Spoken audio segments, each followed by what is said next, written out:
Estamos no segundo bloco do Observatório da Imprensa e, como você pode ter notado, nós mudamos de cenário por uma necessidade de ser autêntico, de estar ligado com a realidade. A famosa chuva de Belém nos pegou, de repente, de surpresa e tivemos que deixar a locação e para vir para esse lugar mais abrigado para poder fazer essa entrevista. Mas, de qualquer forma, isso traz para você, telespectador, essa presença, esse lugar maravilhoso, cheio de surpresas, inclusive meteorológicas.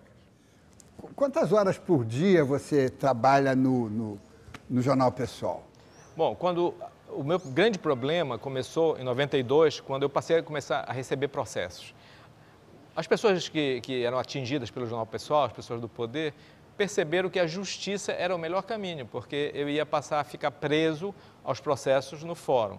E quando as primeiras 5 ações foram propostas por uma das donas do Grupo Liberal. E eu procurei 8 advogados diferentes para que me defendessem, nenhum quis me defender. Aí um amigo meu, que era procurador do Estado, disse: Lúcio, eu vou te ajudar, mas eu não tenho escritório, eu não frequento fórum e tu vais fazer as pesquisas.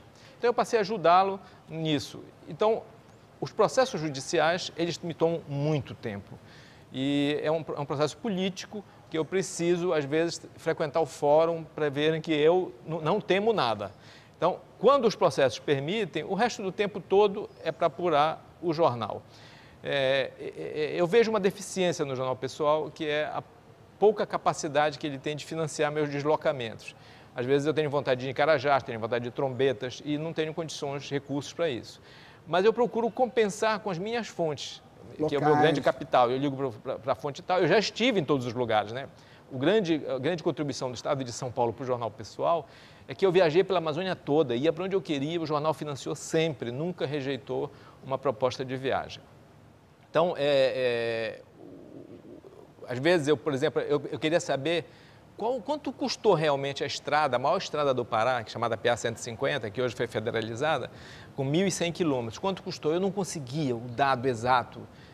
E eu levei vários anos. Até que um dia, Andrade Gutierrez, que foi a última responsável pela estrada, ela entrou com uma ação contra o Estado, cobrando o que ela queria. E aí eu peguei os 8 volumes dos processos, fui ver e cheguei ao valor. Então, às vezes, isso demora um tempão. Mas você nunca, eu acho que essa é a grande regra do jornalismo, você nunca se desliga do tema. Evidente. Você é relevante? A minha pergunta primeiro é relevante? Qual é a velocidade que a informação tem que estar na agenda do cidadão? Porque eu tenho consciência que a história da Amazônia é uma história colonial. E sem qualquer o sentido ideológico da expressão, sentido técnico.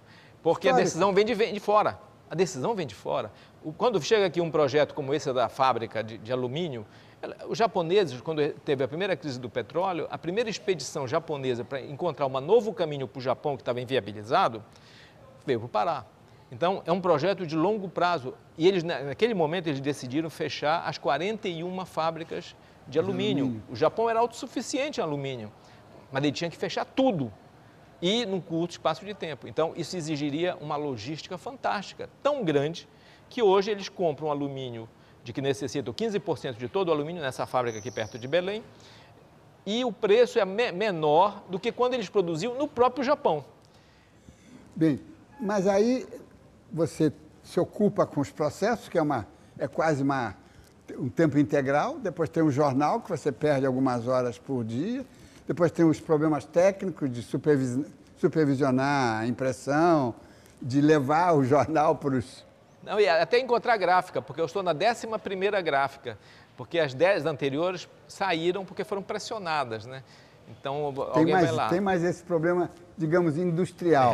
E aí você ainda encontra tempo para fazer os livros, da edição Jornal Pessoal. Tem 1, 2, 3... 4, 5 livros editados em quantos anos? Esse aí nos últimos 5 anos. Nos últimos 5 anos. Quer dizer, é extraordinário isso. Porque eu continuo acreditando que o papel é a melhor fonte de informação, o melhor arquivo, é o mais durável, apesar de toda a propaganda em torno dos meios digitais. Então, eu sinto a necessidade de registrar quando eu vejo que o tempo está passando e o próprio Jornal Pessoal, ele não tem a perenidade que deveria ter. Ele não consegue amarrar tudo. E o livro ainda é a fonte principal da reserva da informação para o futuro. Então, eu publico esses livros, eu próprio edito, faço da maneira possível. Dos 17 livros individuais que eu publiquei 13 pelo Jornal Pessoal. 13? 13. Em 24 anos? Em 24 anos. Então, extraordinário. é tão difícil publicar quanto distribuir. A distribuição é terrível, porque a maioria das livrarias cobra 45%, 50% de comissão.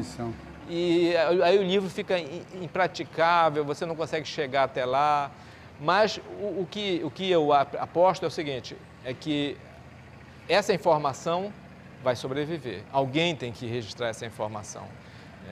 Eu me lembro uma vez que eu vinha de Porto Alegre, de carro, trabalhava no Diário de São Paulo, e estava uma chuvarada já na altura de Santa Catarina, estava uma chuvarada e queda de barreira.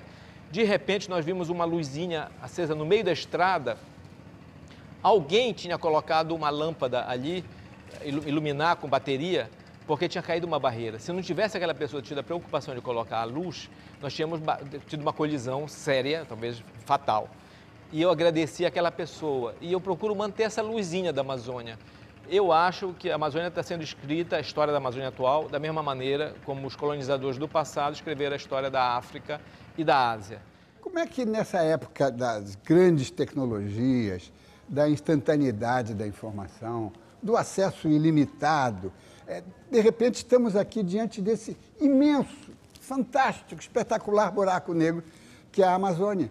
E aí você vê o seguinte, a internet, essa rede mundial de computadores, ela é vital para a informação urgente, mas o problema é que a informação continua a ser poder. E ninguém dá poder, né? Então, não vai colocar na internet aquelas informações que têm que estar na hora certa, no momento certo para você decidir. Eu não acredito na fatalidade das leis históricas, o imperialismo, o colonialismo, o capital central, eu não acredito nisso. Eu acho que a história é uma dinâmica. E quem proclama isso nega a história dos homens. A história dos homens é uma história concreta, cheia de flutuações, contradições, paradoxos. Então, por exemplo, eu fui fazer uma palestra em Marabá, num domingo, em que a grande questão era onde ia ficar o maior investimento industrial do Brasil, de 2 bilhões e 800 milhões de dólares, da Vale do Rio Doce, na época Vale do Rio Doce, ou podia ser em Rosário do Oeste, no Maranhão, em Marabá, ou numa outra cidade paraense, em Paraupebas. E houve uma discussão, tinha mais de 500 pessoas ali, porque era um assunto vital para a região. E o prefeito me disse, o prefeito de Marabá disse, olha, ontem veio aqui a diretoria dessa empresa, que é de cobre, a Salobo Metais. Nós fizemos uma reunião ampla, fizemos todos os tipos de perguntas, terminou a reunião, eu não sabia onde vai ficar a fábrica. Eu disse, prefeito, o senhor perguntou se a quantidade de cobre que tem na jazida é suficiente para a fábrica produzir 250 mil toneladas de concentrado durante 20 anos? Aí ele parou assim e disse, não, eu não fiz essa pergunta. Mas tinha que fazer, prefeito? Essa era a única pergunta que o senhor tinha que fazer. Porque se a jazida não tem cobre suficiente para 20 anos, que é o tempo de vida útil da fábrica, eles vão importar, eles não vão produzir aqui. Eles não vão transportar o concentrado para cá, para fazer o cobre metálico, para voltar por 900 quilômetros. Encarece. Né? Então, essa é uma informação vital. Ela podia mudar o cenário. Por exemplo, como o Carajás. Nós temos Carajás, a maior mina de minério de ferro do mundo, e podia ter uma história completamente diferente do que nós temos um quarto de século depois de começar a produzir. Se naquela época, naquele momento, alguém dissesse, olha, não vamos mais produzir para uma siderúrgica de alto forno, nós vamos fazer redução direta à energia elétrica, a frio, o aço, e aí nós vamos ter várias mini-mills, e aí sim nós vamos ter uma realidade parecida com o do Vale do Ruhr, na Alemanha, no Reno. Nós não fizemos isso, porque nós não fomos contemporâneos da história. Com isso você está dizendo, e dizendo muito bem, que os grandes problemas nacionais, quer dizer, locais, mas são nacionais também, eles não são resolvidos e não são nem aflorados, porque a mídia está de braços cruzados. Porque exige... Ela não quer saber. Você quer um exemplo, Diniz? Olha, hoje a Vale é a maior exportadora do Brasil, é a maior empresa privada do Brasil, é a segunda maior mineradora do mundo. É a principal responsável pelo esse comércio exterior que está financiando esse período de afluência que nós temos na sociedade brasileira. Em 2005, a Vale deixou de publicar o seu balanço anual em papel e passou a publicar o seu relatório de sustentabilidade riquíssimo, um álbum maravilhoso, a partir dessa data. Quando ela deixou de publicar em papel, ela passou a usar apenas no meio digital, ela já diminuiu a potência da análise das contas dela. Claro. Né? Então, aí ela passou a fragmentar. Você não tem um balanço mais anual, você tem um balanço trimestral no site da Vale. Eu, desde 2005, eu venho protestando, dizendo que uma empresa do porte da Vale e tendo sob a sua supervisão a Comissão de Valores Imobiliários, não pode deixar de publicar em papel o seu balanço, né? Tem que publicar para a sociedade saber. Consolidado. Mesmo que ela dê desagregado e tudo, a gente faz análise. Porque todos os anos eu analiso o balanço da Vale. A partir de 2005, os press releases são riquíssimos. Eu duvido que tenha um jornalista econômico no Brasil que hoje analise o balanço. Ele pega o press release, que é detalhadíssimo, mas é prato feito. Então, ele não vai no balanço. Graças ao fato de que eu vou no balanço, mas isso me exige 4, 5, 6, 7 dias de análise permanente, porque não basta entender a contabilidade, é preciso fazer correlação, análise de correlativas para fazer comparação. Eu descobri que em 2005 foi o ano em que a Vale mais distribuiu dividendos, foi a empresa que mais distribuiu dividendos no mundo inteiro. Então, como é que pode uma empresa que distribui essa quantidade de dividendos, e por isso o verdadeiro controlador da Vale hoje é quem tem ADR em Nova York, não o Previ, que tem o controle nominal. Como é que a Vale pode ter esse lucro fantástico se uma região pobre? Em 2010, na área onde está a ferrovia de Carajás, que é a maior ferrovia de carga do mundo, são 9 viagens diárias de um trem que leva 5 minutos para passar num determinado ponto, com 400 vagões. No ano passado, teve uma enchente na Baixada Maranhense, enorme. Aí as populações ficavam isoladas. A fome veio, os helicópteros da FAB já não podiam mais descer, tinham que jogar comida do alto, porque quando eles desciam as pessoas atacavam e tinham risco de serem mortas pelas hélices. Bom, nesse mesmo momento, a água inundou a ferrovia, que carrega 30 milhões de dólares de minério por dia. O que é que fez a Vale? Pegou 500 trabalhadores, construiu diques laterais aos trilhos, usou motobombas para sugar toda a água de dentro e o trem continua, voltou a passar como se fosse um equipamento anfíbio.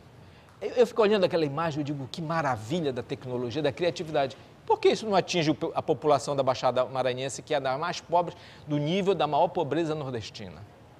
Então, o Carajás era para durar 400 anos. Hoje a previsão é de 90. Os grandes prédios de Xangai são construídos com aço de Carajás, porque o aço de Carajás tem o dobro de hematita pura comparado com o minério australiano. Então, nós estamos deixando que essa sangria desatada estão perdendo a história. Nenhum país se desenvolveu com extrativismo mineral, vegetal, nenhum. E nós estamos acabando. Eu digo que Carajás é um cenário tão maravilhoso, porque você tem aquele bando de jazida de minério de ferro, de cobre, de níquel, de manganês, tudo numa área de 1 milhão de hectares, e tem uma floresta maravilhosa, tem 2 rios exuberantes, Paraopebas e o Itacaiunas. Eu digo que é o único lugar onde, quando começaram a vir os negociadores japoneses, eles ficavam de olho arregalado, porque eles estavam acostumados com um ambiente hostil, da Austrália, por exemplo. E eles chegavam ali, é o Éden. Hoje, o que resta da floresta amazônica está na área de Carajás, porque foi uma forma que a Vale encontrou para se defender das invasões da sua área. Então, foram criadas unidades, 5 unidades de conservação. De reflorestamento. Floresta nacional e tal, que ela mantém. Na verdade, quem ocupa e mantém as florestas é a Vale, não o IBAMA. Vamos fazer uma pausa e voltamos para o terceiro bloco desta edição do Observatório da Imprensa.